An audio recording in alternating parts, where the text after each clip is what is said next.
In Chapter 1, we looked at how to tell the difference between categorical and quantitative data, how to organize our data, make some graphs with it, and then for the quantitative data, we looked at how to describe the distribution. We're going to continue in Chapter 2 with just that quantitative data.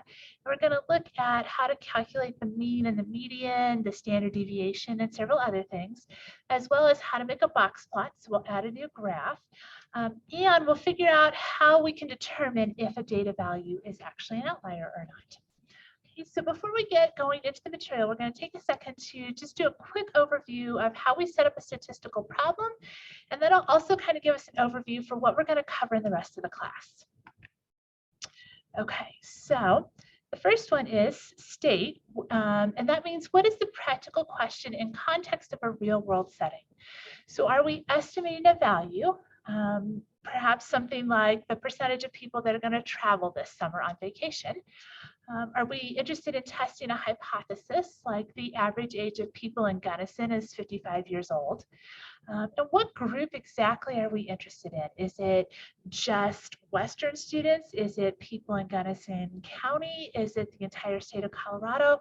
So just kind of nailing down some of those details is the first step. The next thing you're going to do is make a plan. So what specific statistical operations does this problem call for? So one of those things is how are we going to get a good representative sample? We'll look at how to write good survey questions, kind of how to plan an experiment, as well as we've already looked at some graphs. We'll add a few more graphs. We'll look at how to find some statistics like the mean and standard deviation. The third part is solve, so actually making those graphs and carrying out calculations needed for the problems. So those graphs are mostly in chapters 1 through 4 that we'll take a look at. And then finding statistics like the mean, the standard deviation, the 5-number summary, that's also going to be in those like first 4 to 5 chapters. And then lastly, you're going to give your practical conclusions in that real world setting. So instead of a really just sterile, like, oh, we reject the hypothesis, we're actually going to say what that means in the real world context. Like, oh, the average age of people in Gunnison is less than 55 or is greater than 55.